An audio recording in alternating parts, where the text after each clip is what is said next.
بسم الله الرحمن الرحيم. السلام عليكم ورحمة الله وبركاته. معلم وعن داوداشي دقيمة يقايها له وإن سلام عمل وبوجوكتين كسود هذا يوتيوب جنال كلاشين آمنة معلم ما أنتوا حامرتين وهو ديق علي مع العمر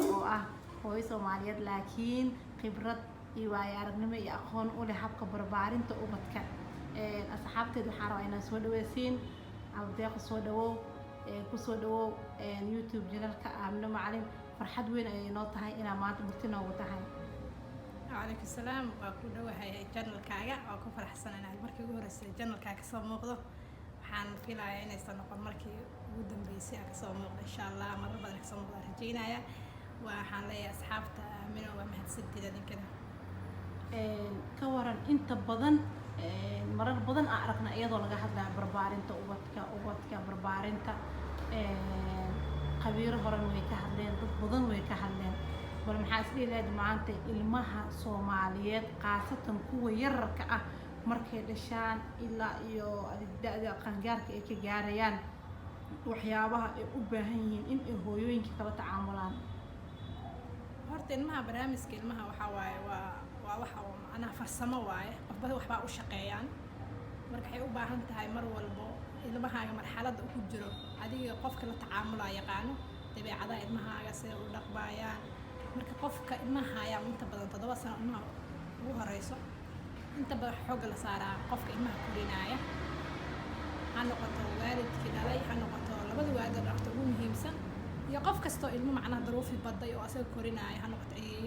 eedo ha noqoto mataqaana qof qaraabo ah marka mar walba waxa muhiim ah ilmaha 3 shay ayaa inta badan noloshooda ugu muhiimsan laga dhiso mid waa wada ogna horta Soomaali ma barno maxaa waay taas ma la hadlaa cunto siid iyo waxaas alxamdulillah dhinacaas aad ugu fiicanahay laakiin labada shay oo aad nagula dhaliyo waxay tahay ilmaheena inaan markay muhiim ka tahay wax lagu shubo inaan wixii loo baahnaa aan ku shubin oo la quursado ilmaha da'da markay da' yar yihiin iskuulka gaarin dugsiga gaarin la dhaho waxaan ilmo waay naga wada in la dhaho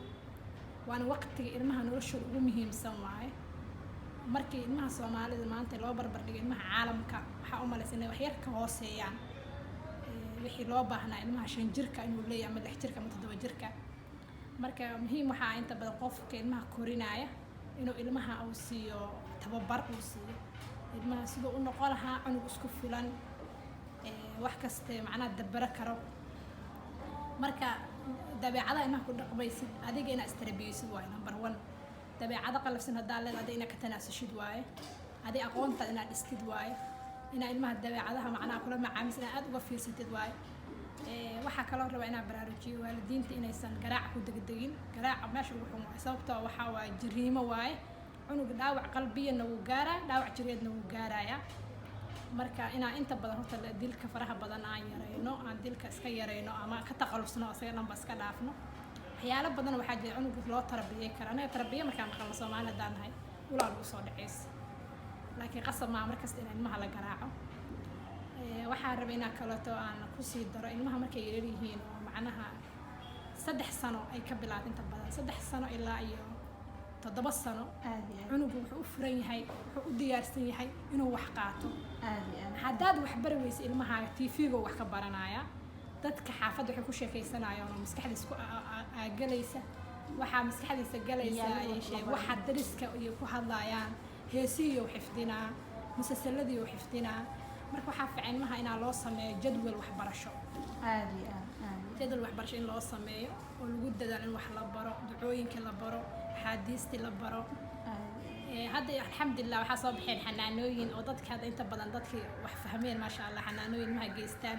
sababta xanaanada in badan boos badan ay buuxinaysaa waxyaalaha markii ilmaha Soomaalida ay inta badan la leeyahay waxbarashada markii cunuga 7 jir uu gaaro oo ilmaha kala iskuul laga in ka wax baro hooseeyo waxa waaye bayski oo dhisid hoose ayaa ka maqan oo 3 sano 4 sano meel ilmaha inta badan uga qasaarta marka in ilmihii waqtigaas laga qasaar xataa hadaad awoodin inaad iskuul geysid inaad jadwal u sameysid oo adiga aad wax bartid hooyo hadaa taaba hadaa tahay ina ilmaha inta badan wax bartid sidoo kale ilmaha waxa fiican aqliga laga dhiso waxyaalaha aqliga lagu dhiso waxa kamid ah cunugii inaad la sheekaysatid sheekooyinka oo sheekada waxay noqonayaan sheekooyin mustaqbalkooda dhisa inta badan Soomaali sheekooyin horar leh oo ilmaha looga sheekay cabsi cabsiya libaaxa inta ka baxay meelaha inta ka roortay waxyaalahaas waxa way ilmihii waxay ku sii waxay cabsi leeyahay iyo dhaqdheer iyo waxyaabahaas camalada sheekada adi waxa waaye cultural wixii oo dhaqankeena ahaa marka sheekooyinkaas in la bedelo oo sheekooyin macnaha xigmada lagu bedelo in macnaha intaad hal mar walba sheekayla inaad dadka macnaha wax qabadka dadka u sheekaysid cunug saasaa jiray waxaa uga sheekay kartaa qisooyinka oo macnaha oo ku jiraan quraanka sida mataqaanaa ninka caaqilka ah ilmihii wiilkiisa la dardaarmayo kale inta badan waxaa aragnaa hooyooyinka caruurta markii wax qaladaad ay sameeyaan ama wax wanaagsan ay sameeyaan labadaba cagsi isku yihiin marka waxaa dhacda markii wax wanaagsan ay sameeyaan in laga aamuso wax qaladna markuu sameeyo in la ciqaabo taas ka war maxay kula tahay adi ahaantaada meesha ugu muhiimsan waa meeshaas sababtoo ah cunuga wuxuu ogaanaa markii dambe macnaha waxa wanaag oo saynayso macno lahayn u qaadanaa haddii marka uu wanaag sameeyo aad xusi weysid marka laakiin wax yar qalad uu sameeyo inaad macnaha qaylisid ama canaanad ama ciqaabtid marka waxaa fiican inta badan cunuga horta dareenkiisa inaad la socotid markuu maanta uu qalad sameeyo aad tiraadid koo intaadan horta garaac ka bilaabo horta qaladka asabaysa ma og tahay hebel inaad qalad samaysa bilaa inaad qalad samaysa ma og tahay qalad noocaas mar dambe ha u laabanin marka xigto inaad intaad qabatid aad tiraahdo qaladka haddaa mar dambe u noqotid ciqaabaa leedahay marka saddexaad aad ciqaabtid saddexdaas qaybood loo kala saaraa waxaa kaloo kuusoo hartay cunugaa markuu wax wanaag uu sameeyo kasoo qaad maantay cunugaa waxbuu haleeyey haddana wuu hagaajiyey asagoo wixii kala tootoosiyey barkimii kala tootoosiyay oo maanta maasha allah maanta shaqo fiicanaa qabata waa u sacbinay waxaa kaleeto oo mataqaanaa oo shardi ah sidoo kale cunuga wuxuu iskuulka wax ka keenay inaa cunuga u mahad celisay hadiyada u keentay niyadiisa dhisay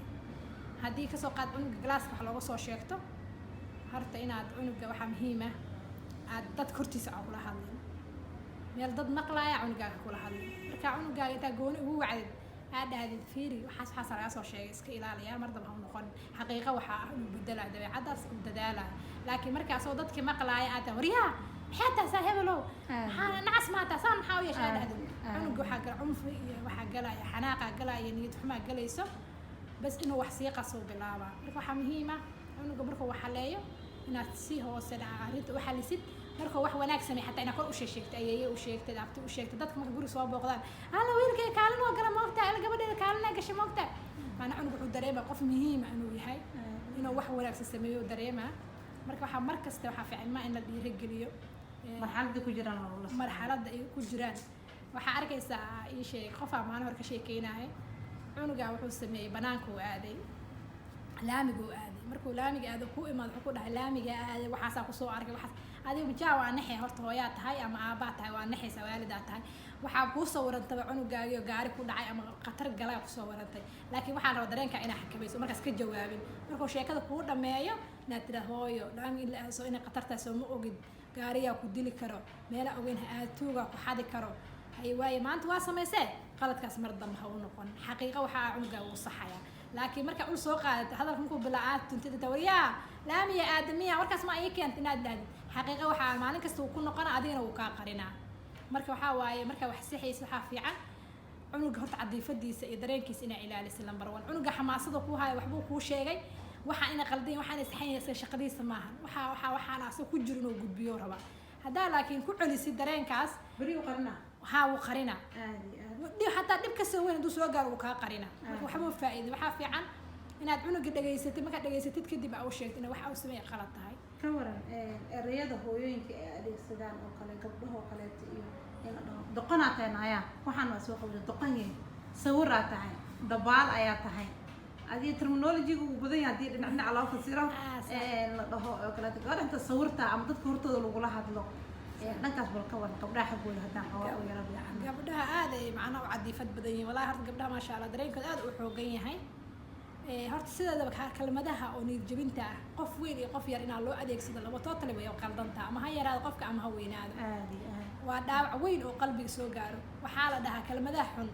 waxay jebi karaan macnaha laf ma jebiyaan laakiin qalbiga way jebiyaan sababtoo ah qalbiga laf wuu ka muhiimsan yahay waa hilib laakiin laf wuu ka xanuun badan yahay hadduu jabo si sahlan inuu kusoo kabto way adag tahay marka waxaa fiican cunugaaga horta maba mudno inaad jirkiis comment laga bixiyo hadduu nooc kasta u ekaad ha jiranaado ha fiicnaado cunugaaga wax jirkiis ku saabtay daanka buuran jirkiisana wax ka sheegto hooyada haysta jirkiisana wax ka sheegto totally waa qaldan yahay waxay lugaha baastadaada ama qalaysa cunug yar oo leeyahay waxay caloosha weyn yani erayada khaldan oo loo isticmaalay cunuga waxa dhaawac weyn u geysanay waxa horta ugu daranba cunuga waalidku wuxuu dhaho waxay la mid tahay wax uu kitaabka akhriyo kala la mid tahay qalbigiis toos ugu qormay doqonada gabadha markii la yiraahdo doqonata markii gabadha la yiraahdo ka waran waxay sameeyeen gabadha markii hadhow taqaan gaarto ayay dabeec way ku soo baxaysaa صح gabadha ku soo bixaysaa waxay noqonay gabar ficid ka hooseyso صح gabar ma taqaan aaf fircoonay noqonaysaa dhibaato hadhowta xataa mustaqbalkeeda dambe culays ku keentaa laga yaabaa marka waxa muhiim ah horta hooyooyinka qaar Allah siiyo culayska faraha badan ee ku hareeraysan inay ka keenay laga yaabaa inay marka inay ayada waxa asaas lagu soo tababaro oo isla dhiirigelin erayaas u taqaanaa laga yaabaa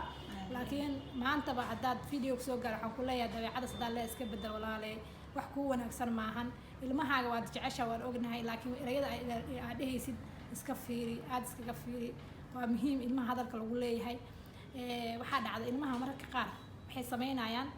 wax bay daawanayaan صح wixii markay daawadaan ama ay maqlaan way dhahayaan ma keedi karaan aadi marka cunugii markaad eray ku aragtid tartiib ugu yeer waxaad tiraahdaa hebelo hooyo arigaas ka maqlay ama heblaay arigaas ka maqlay xagee ka keentay horta arigu ku sheegay wuxuu kula mararka qaar waxa mucjisada ah waalidku wuxuu kula adaa ka maqlay adiga waxa la idoo daraasan arigaas dhahdii waa suurtagal wuxuu ku dhahay hooyo adaa ma hor saas dhaysay ku dhaha adiga ku taas ku dhahay laakiin waxa la rabtaa qeyn hoos ka xariiqdid inaad mar dambe u noqonin asagana aad dhahdid hooyo waxaas mar dambe laga maqlo waa qaldan yihiin